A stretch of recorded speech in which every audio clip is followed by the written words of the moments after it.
Welcome, everybody. This is the second monthly Rainmaker U.S. oil and gas webinar hosted by Anthony McDaniels, who is Rainmaker's global partner located in Golden, Colorado. Most of you are likely familiar with Rainmaker's monthly U.S. market intelligence report, which is a free monthly newsletter that is shared with subscribers and whose purpose is to provide concise, accurate, and unbiased information regarding the atmosphere of the U.S. oil and gas industry. Anthony has over 14 years of experience in the oil and gas industry, focusing on the upstream, subsurface production, and development of wells and fields, as well as executive level business development.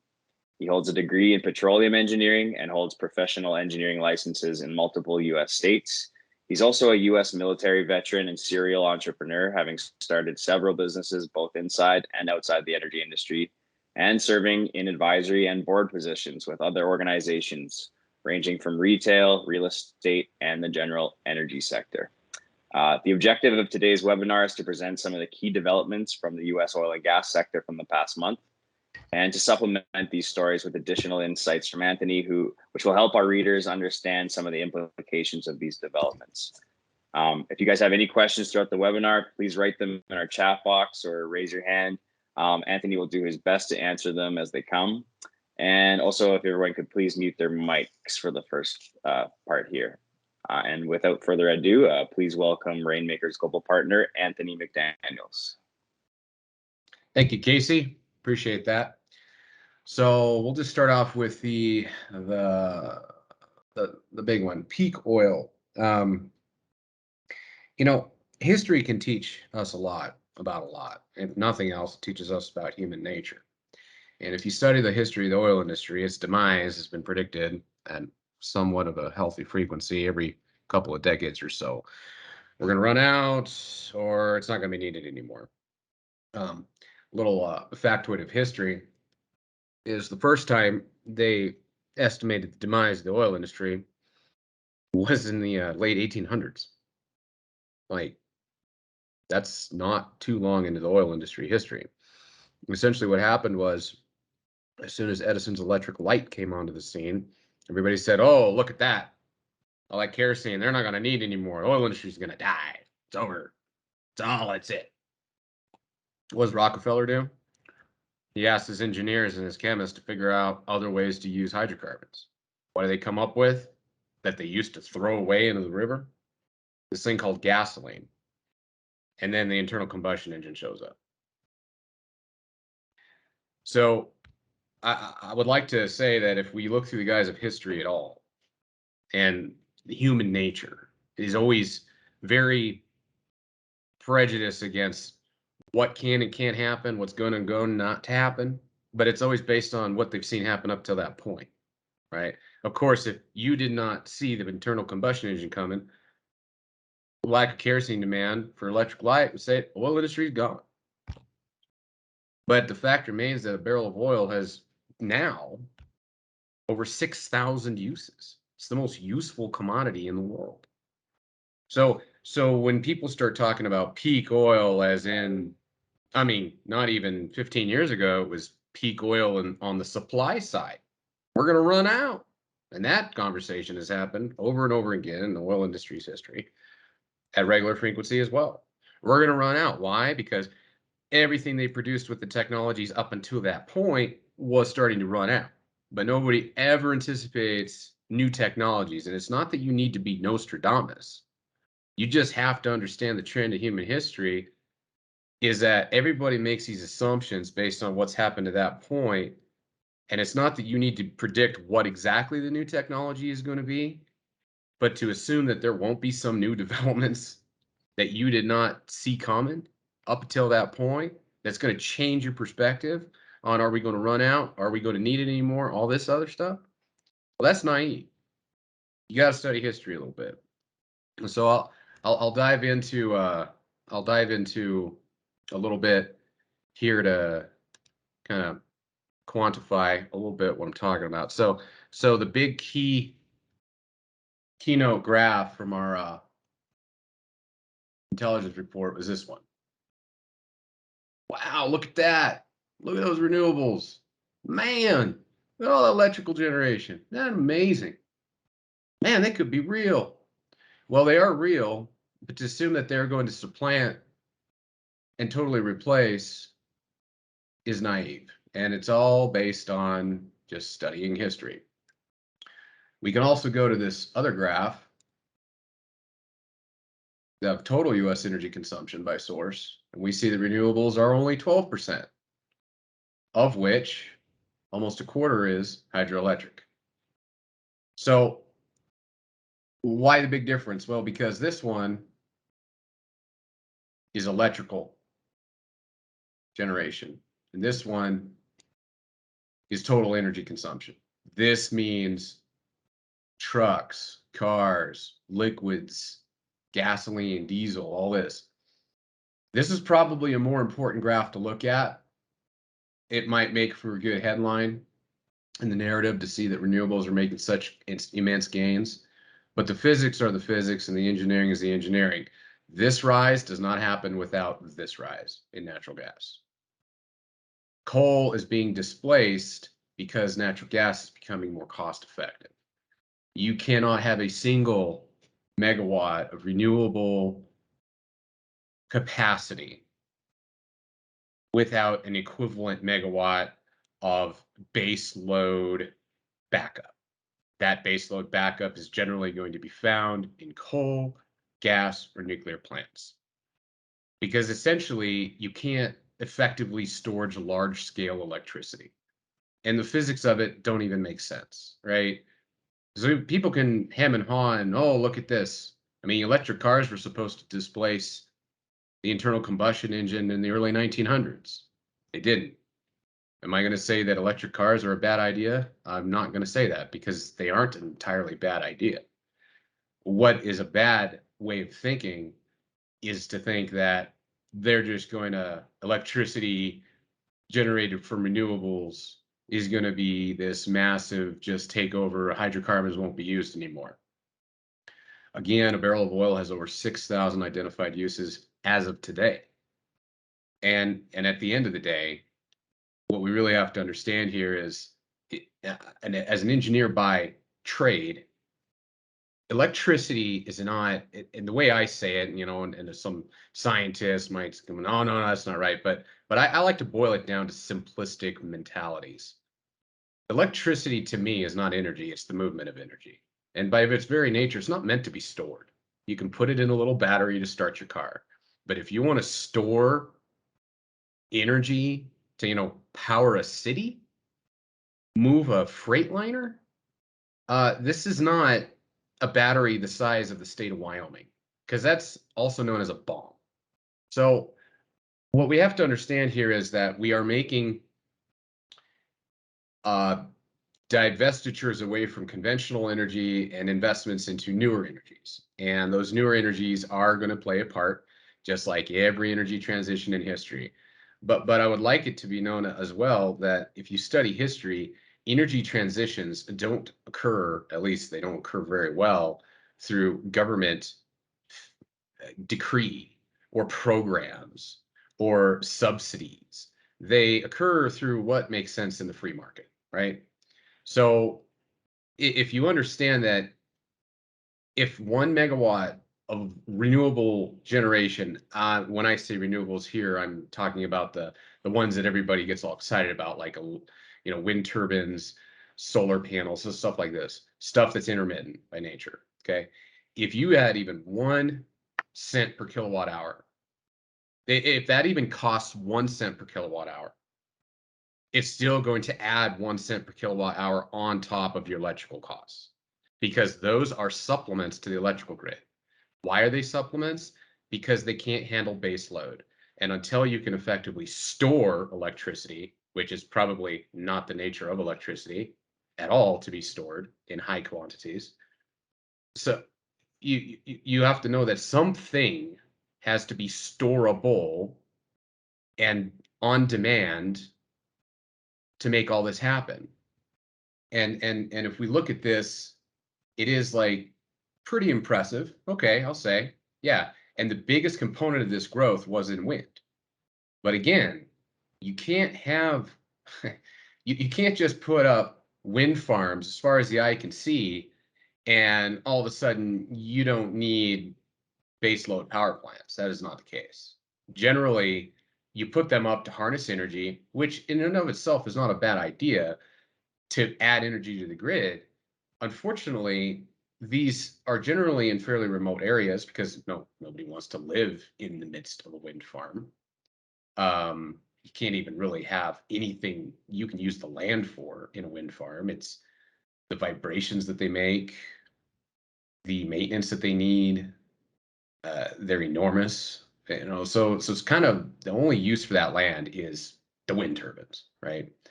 And there is a huge environmental impact to that in its own accord. Well, where I'm going with this is you are going to be increasing renewables. That's fine, but to think that they are your foundational energy supply is, well, stupid. I mean, it's just not physically practical. It is not economically practical. It's not even environmentally practical. But to have areas of high wind channels or high rates of solar radiation, like in the desert, it's always sunny, everything's dry. It's not an entirely bad idea to say, hey, let's harness some of that energy. What is a bad policy is to think that we're going to just replace all this stuff. So when we go down this rabbit hole a little bit more, again, here's your 12% instead of your, why? Because again, this is liquids. So you say to yourself, well, we just have more electric cars. Yeah, that's great. Where are you going to charge them? The infrastructure is so behind the curve, and it's not even necessarily a question of, are we spending enough money to put charging stations so that electric cars can have wider adoption? You got to understand, you don't just lightning charge a 400-pound battery to drive at 200 miles, and you're not going to. That's a problem. Electricity, again, doesn't like be stored. It likes to move. That's what it is.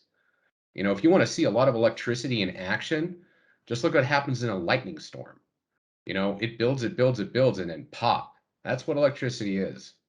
And anybody that says otherwise needs to do a little bit of really understanding about the nature of energy and the history and the use and the observations that we've made over time. So we will also need, on the front of let's get more renewables going, an immense, and I do mean immense, amount of hydrocarbon fuel to do it. We're going to need the hydrocarbon fuel to power the dozers that dig this stuff out of the ground that they need to refine to make the panels and the turbines and the batteries for the cars. We're going to need freight liners. If they're not running on, or ocean tankers, shipping cargo container ships, if they're not running on a nuclear engine, they're running on diesel. And then you're going to have to package all this stuff up in plastics. And then you're going to have to go and assemble it. And you're going to have to do all these things. All of these things use hydrocarbons, every single part of the chain. So when we talk about, we're just peak oil, we're not going to need more. It's just going to be a decline on how much oil we need to use. The biggest thing that's going to cause a decline in the per capita BTU consumption as it's related to hydrocarbons is technology of dematerialization and not needing a library of physical books with paper. You can just look it up on the internet. But aside from that, energy consumption is not on a downward trajectory unless we have population shrinkage in the planet. Is it possible that could happen? Yes. I would say if that does happen, we're going to have a lot more problems. Global deflation, economics fall apart if you have a shrinking population. And so I look at countries that are developing around the world, and they want to use reliable energy. I mean, China is popping up a coal plant. I mean, dozens of these things every year. And coal, even though it's hated, it's probably the most hated fossil fuel when it comes to emissions, at least. it somehow continues to get used more and more every year globally. This is the United States, but the United States is the Saudi Arabia of natural gas. This happens because that happens, and this powers that. Because without this or nuclear, you can't get this one to go up. And that's unless we figure out an entirely new brand of physics and engineering, which is possible, it will be very hard to say, you know what, we're just not going to use as much oil anymore. And you could say, well, and I'll even counter myself. I'll play devil's advocate. What did I just say a couple minutes ago? I said, well, look at human history. You can never predict the new technologies that'll come out and change your thesis. That's true. But what people forgot is that this is a commodity that has more than just the use for gasoline. Now, oil, 45% of a barrel of oil is used globally, or approximately 45%, for gasoline. This is true. So if you figure out a way to use a lot less gasoline, then you could argue that oil demand will start to go down.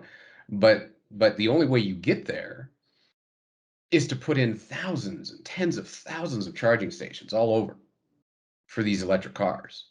And then you're going to have to figure out how to manufacture all the components for these cars that require a lot of mining to put all that stuff together. And unless we're going to put some magical fusion energies in all these little things that are going to do all this work, which, could happen. I don't think that's imminent. It's going to take a lot of hydrocarbons. And I think one of the best things to share when it comes to this is, what have we seen in, let me see if I can get this over here. Casey, does everybody see the oil supply California page? Yes. Okay. This to me is a very telling graph. Okay, so first of all, for those who aren't familiar, and I worked in California for a couple of years, and if you study the history of the California oil industry and the way California is even now, California is kind of an oil island. There is actually zero pipelines for oil in and out of the state of California. It is, and always has been since the beginning of the oil industry out there, an oil island.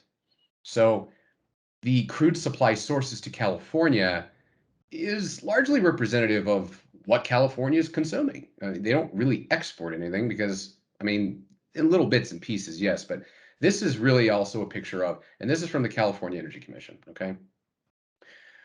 This is their own government data, right?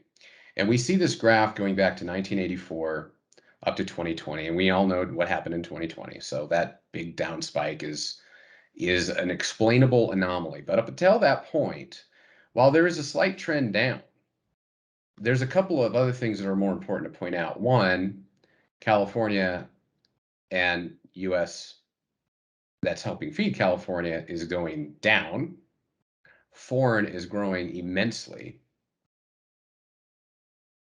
But we see that in the beginning of this data set, 1982, 1983, here's your number for thousands of barrels used in that year. So 614 million barrels, 1983. We go to 2019, it's almost the exact same number. And we know what California's been up to when it comes to renewable energies in the last 30 plus years. They've been very aggressive. I lived there for a couple of years. You go see wind farms everywhere. And, most of them aren't turning because they break all the time, but they're all over the place and they have massive solar and all these things. And you could say, yes, the trend has been a bit down, but on the par, 3 decades plus of enormous push, government, incentives, and I'm going to give you a tax credit if you put a solar panel on, and we're going to we're going to do all these things. We're going to get off of crude oil and we're going to get off of fossil fuels. This doesn't work very good. Okay. They're still using a lot. Depending on which point you pick here versus here, they're using the same amount as they were almost 40 years ago. Now, there has been population growth in that time, and I did the math on this, looking at government statistics. Okay, what was the population in California in the early 80s versus the late 2010s?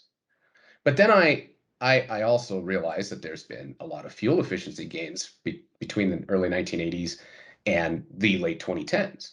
So when you do the back of the envelope math, yes, there has been more population growth, or there's more people living in California here than there was here. So that would mean that on a per capita basis, they were using a lot less.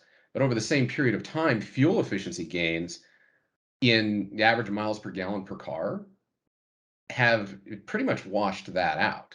So if you did not have fuel efficiency gains, the population growth, you would be using more oil in California. And those fuel efficiency gains, I'm sorry to say, are more from free market developments than they are from government push to do this or do that.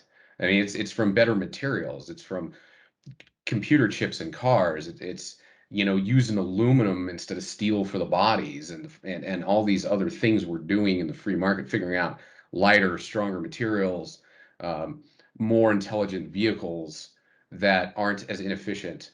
And so really, to me, this smoking gun, like you want a case study of what happens to oil consumption when there's this huge multi-decade push to get away from it. There it is. There it is. And I'll tell you one thing, all it really shows me is that there's a lot of people in other countries around the world that would rather our Western developed nations just buy the oil from them rather than be able to do it ourselves. And that's somewhat of a biased perspective, but it's hard to refute it in the data. It's hard to refute it in the facts. And at the end of the day, if your big push was to let's go renewable, and because that's the whole underpinning of this peak oil, and renewables are going to come in, is we're going to get away from oil. That does not paint a very rosy picture for how it actually plays out. All it seems to show is that you make less of it yourself, but you still need a lot of it because it's a really useful thing. And so I'm not even that seasoned of a veteran in this industry. I mean, 14 years is not a whole lot, but I'll tell you one thing, when you read a couple hundred books and you study this firsthand, and you know the engineering behind these things, and then you see the government policies that just don't work. And all this narrative about, we need to get off oil, and we're not going to use as much oil, and blah blah blah, and it's bad, and we got better technologies, and we're going to do these things. Well, here's your case study. I do think there will come a point where we do develop where we don't need more oil per capita on the planet. I think that will plateau. In fact, in the United States, and you can also find this in the EIA's website, which is enormous, but the energy use per capita in the United States had kind of topped out around the mid 2000s, and it's been kind of plateaued since. And that's a good thing. And I'm not going to say that's a bad thing. That is a good thing. But we also have a lot of countries that are still developing. And I'll tell you this, they say, well, we're just going to get away from oil. We're going to go away from oil. What I will say is that over time, the 35% slice here will shrink to a smaller percentage.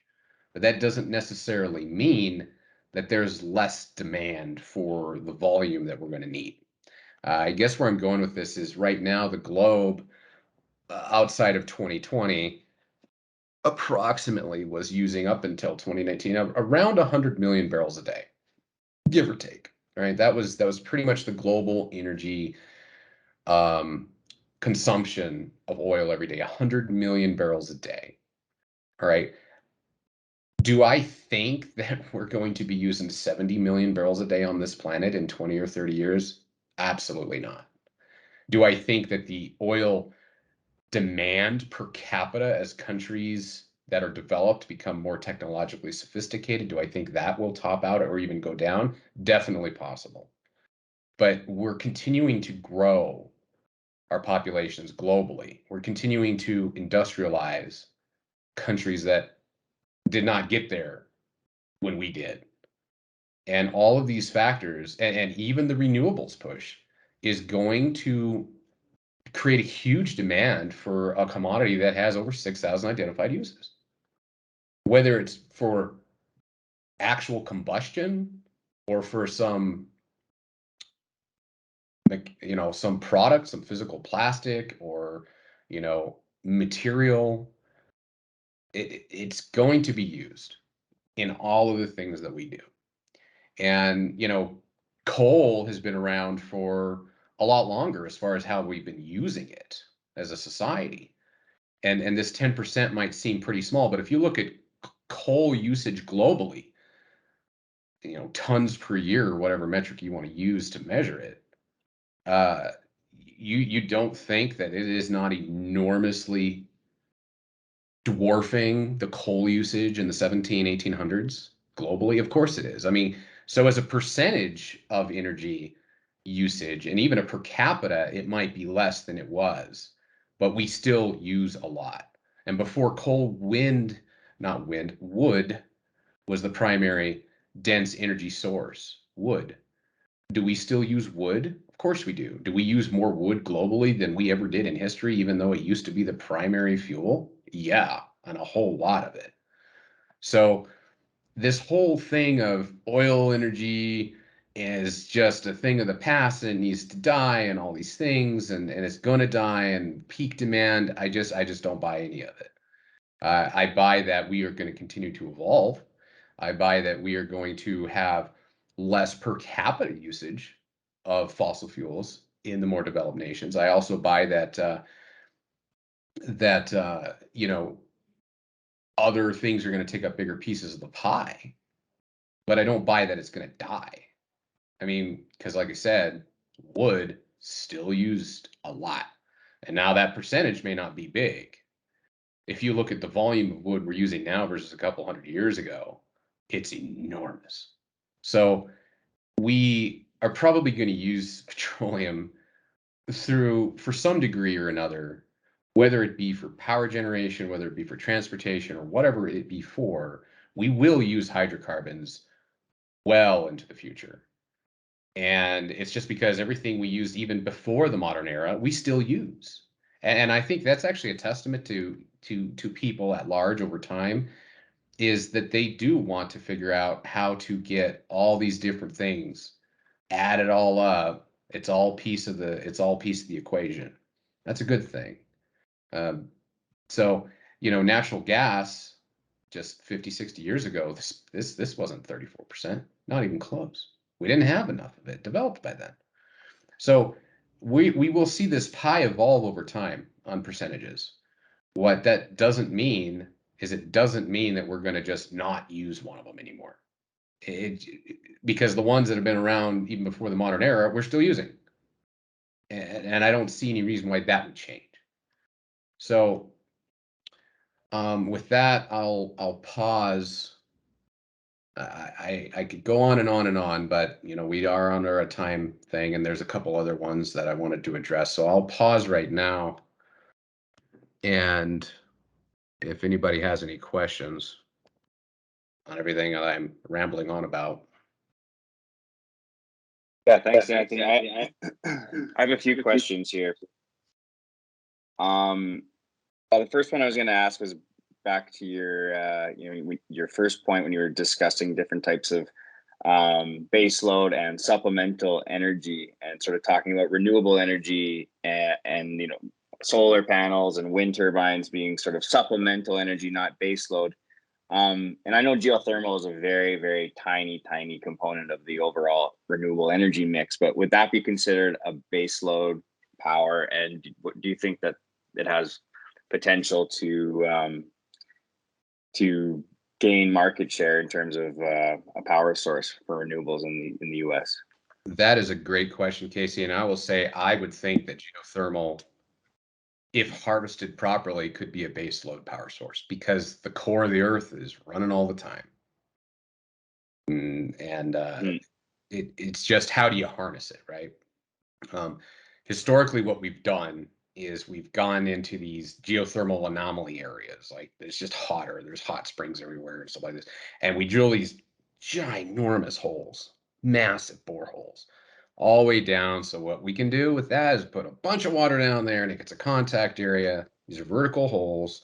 And then it comes back up. It's all supercharged. It's steam and it turns a turbine and there's your electricity. The biggest problem with that from an engineering and a physics perspective is that it's a vertical hole. When we take the developments from horizontal technologies that we have, if you take those and you have a certain temperature in that ground, or you get it downwards deeper, you got all these horizontal pipes going down there. If you use those like a radiator system, you could probably harvest much more efficiently, far more geothermal, bring it up, and have a much more consistent capability to run turbines all the time off the steam that you get from it and generate electricity. Geothermal is probably the most underrated potential energy source because nobody talks about it. I don't know why they don't talk about it. It's just everybody talks about electric and cars and they talk about wind and they talk about solar. Geothermal has enormous potential. And if I were to bet on one of all of those, what is the EIA? They break out renewables as wood, biofuels, biomass waste, wind, hydroelectric, solar, and geothermal. I would bet on geothermal. That as far as being the one that's going to have the biggest growth potential. It's just all about how do you harvest that heat? How do you get the BTU transfer at a high enough rate from the ground so that you can continually move that stuff up to the surface and turn turbines and generate consistent electricity. But that's more of an engineering problem than it is a physics problem. Physics is there. The engineering problem is how do you do that right? And then you're going to have the cost equation on it. And ironically, another thing that you find through history is while I'm very skeptical of government programs when it comes to this is how we need to do energy and this is how we need to do this and this is how we need to do that. If they do drive up the price of electricity, like in every developed nation where they went all in, and in California where they went all in on solar and wind, it always increases electricity costs every single time. If they generate enough increase in the price of electricity, it will make geothermal that much more economically attractive.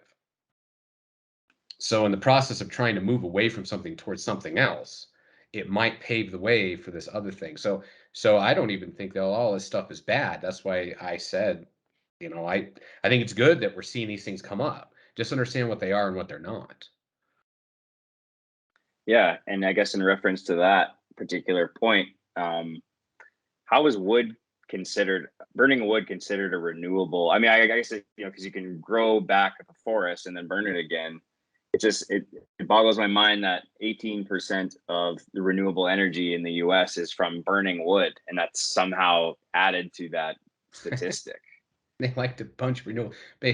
Yeah, it's a good question. At the end of the day, the only reason wood is renewable in practice is because we have hydrocarbons. Because we have other energy sources for all the real work. So we have farm equipment that can go in and plant massive crop fields. We can get way more yield per acre of anything agriculturally than we ever could before, largely because of what? Fertilizers, power tools, big equipment, stuff like this. All that means that you can have a bunch of tree farms because, Right. you can yield more per acre because of your technology that's powered by hydrocarbons primarily. And on the flip side, you don't have to primarily rely on that wood to heat everybody's freaking stove. So wood is renewable, ironically, because we use hydrocarbons. That is ironic. Yep. Almost as ironic as the graph that you were showing about California import. The fact that they're an oil island, as you say. I thought that was really interesting. So essentially, all that oil coming from Alaska and other foreign sources is just all shipped in. None of it's piped in. None of it's piped in. Wow. I'd be very curious to see Canada's graph of foreign consumption. Given we don't refine much of our oil in Canada, so a lot of that has to be piped in or shipped in. Yeah, that would be an interesting thing if you could find, for sure. Hmm. And to these other, the next question that you had in there, a $20 billion profit without selling a single product, what are we referring to there? Well, the Saudi Kingdom and Aramco company have been pouring billions into a slew of different startup projects and other funds. Returns have been inconsistent as results range from absolute failure to wild success. Lucid Motor Company, the kingdom continues to keep its funds fluid. So basically, this is another, Saudi Arabia obviously massively invested in oil as an important thing. They are saying, well, let's also divest ourselves, and then let's invest in this, motor company, who, as far as I can tell, has not sold a single car. But when a company with a sovereign wealth fund like Saudi decides to put some money into something, you can darn sure bet it's going to go up. So, on the shares of that, yeah, I'm sure that they did pretty well on that so far. But that doesn't mean that they're going to be able to sell cars at profit. It maybe not. And again, this is all about this, let's to this narrative over to, let's go to renewables, which you can't go to without hydrocarbons. It's not going to happen. You need the plastics, you need the fuels to run those, mining equipment. You need all that stuff. So as we go away from investing into the oil industry at the local, corporate, national levels, because it's just taboo. I can darn sure bet you right now it's going to mean we're going to have a lot less production capacity in the next couple of years, and we're still going to be using probably close to 100 million barrels a day on the globe. So what will that do to oil prices? It's probably going to make them go very, very, very high. I don't know that. Nobody knows that. But at the end of the day, you could roughly make a pretty safe statement without even diving into data that in 2020 there was probably really no global development of new barrels of oil. I mean, maybe there was a little thing here and there, but 2020, we'd just say everything was just so weird with the oil markets and the markets and everything that we can probably say that we did not have investment into new barrels of oil last year globally. At least nothing that would amount to anything on that scale. That means all the existing global production probably declined the base production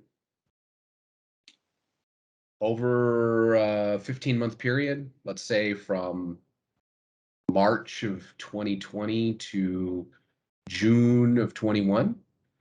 Global base oil production probably fell 5 million barrels a day just because it was produced and it wasn't replaced. Declines. If that's true, then all of the OPEC Plus has like 5.8 million barrels a day on the sideline. Do they? Do they really?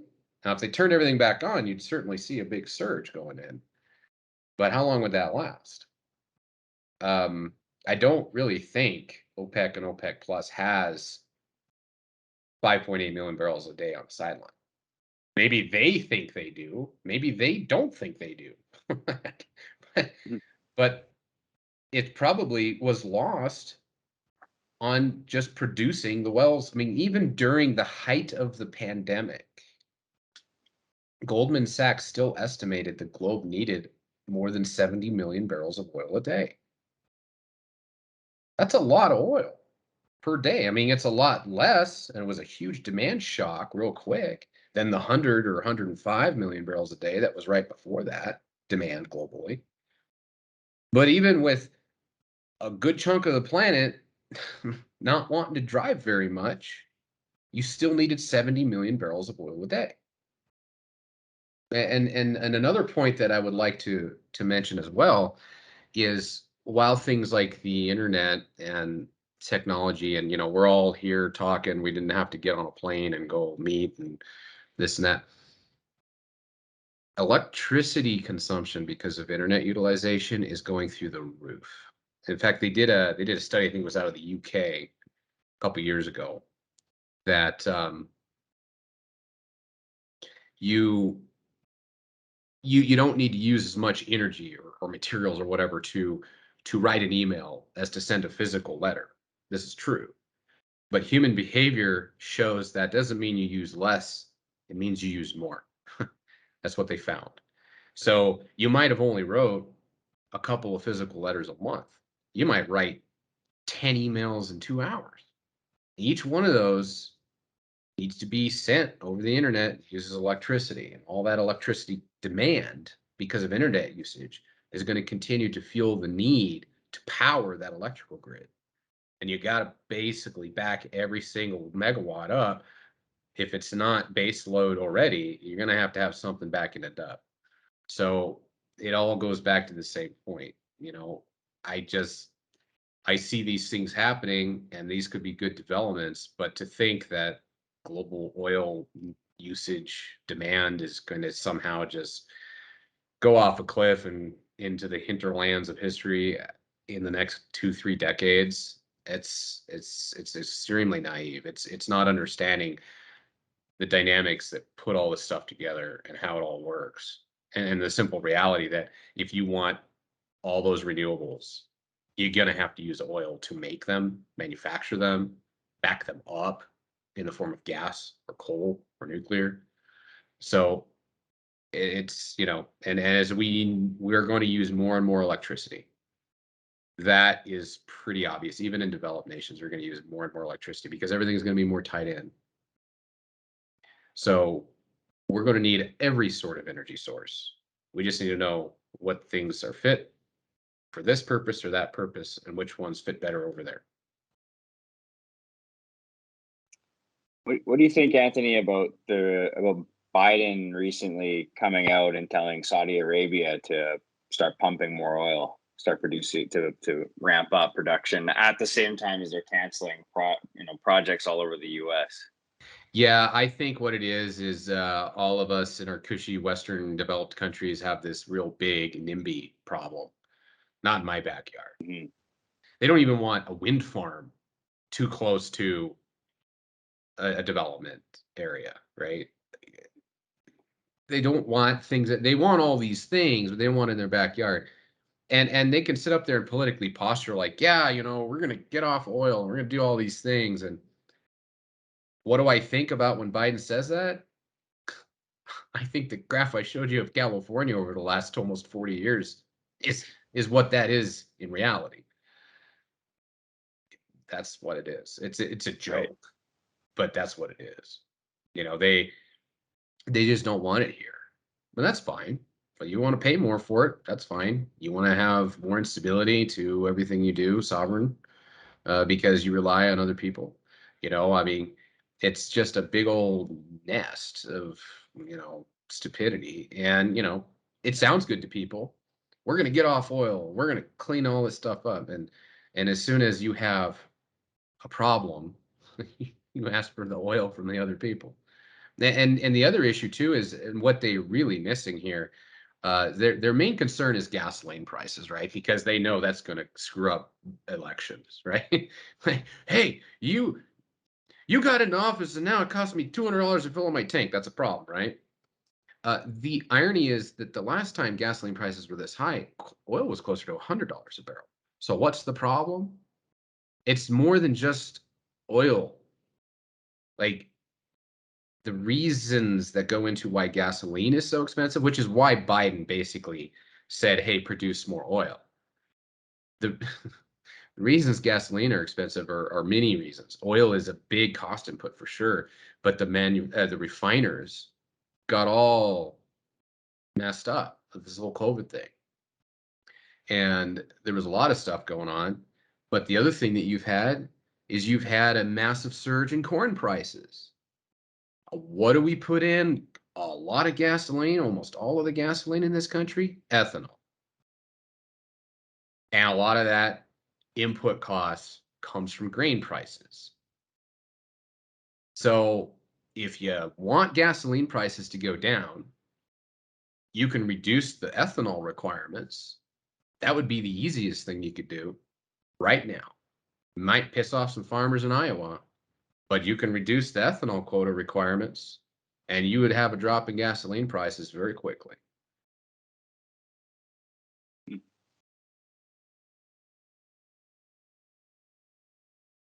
See, we got 5 minutes left. Anyone else have some questions for Anthony? Have any sort of parting thoughts or sort of projections for the next quarter here before we put this to bed? I mean, we have this new Delta variant trends going on right now, and that is somewhat of a risk to oil markets in the near term. I would say that there's a lot more people on the bearish side on oil in the next 6 months, 3 to 6 months, than there are on the bullish side. Historically, though, usually when too many people are on one side, the boat tips over. You just don't know when. I personally still stand by the projection that I had a year ago, that by sometime in 2022, oil will be triple digits US dollars per barrel. I don't know that, but that's what we're thinking. And we look at a lot of fundamental data, and we look at a lot of other things too. And I anticipate that oil prices next year are going to be higher. They might do another dip before that, depending on shutdowns and lockdowns. But the other thing that we're seeing here in the States, at least, is this new spike in the COVID and all this is real. Of course, it's happening. It's a problem. But what we're not seeing this time that we saw in March of 2020 is this rampant fear and the roads are evacuated. Like there's no cars on the road in March of 2020. There's traffic everywhere when I drive around right now. So I don't see the same level of, unless some other development happens, which always could, I don't see a massive drop off in oil again like we had last year. I think just too many people are wary of that. So they're not going to take the risk of going long. They're not going to take the risk of investing. They're asking oil companies to take all their free cash flow and use that to pay down debt. They're not investing in new barrels. The chance is always there that we could have another massive drop. But I just think too many people are wary of that happening and not putting a bet on that going up. They're saying, no, we need to be afraid. Well, every month they're afraid, we're producing barrels of oil that aren't being replaced in kind. And society's still moving on and people are still having babies and population is still growing. So I do think, and I also think that $100 oil next year is not going to mean a massive boom either. It's not going to be like $100 oil from 2014. Everything's going to be more expensive, and then a lot of other things already are a lot more expensive. So those are my parting thoughts on that. Awesome. Well, thanks so much, Anthony, for your insights and for kind of going through the newsletter. I hope everyone got something out of that. And if anyone has any other questions or comments, or if you're not already added on to the newsletter mail list, please just send myself or Anthony an email, and we'll make sure you get on there. Anthony at rainmaker-gbd.com or Casey at rainmaker-gbd.com. Thanks, everybody. Have a great day.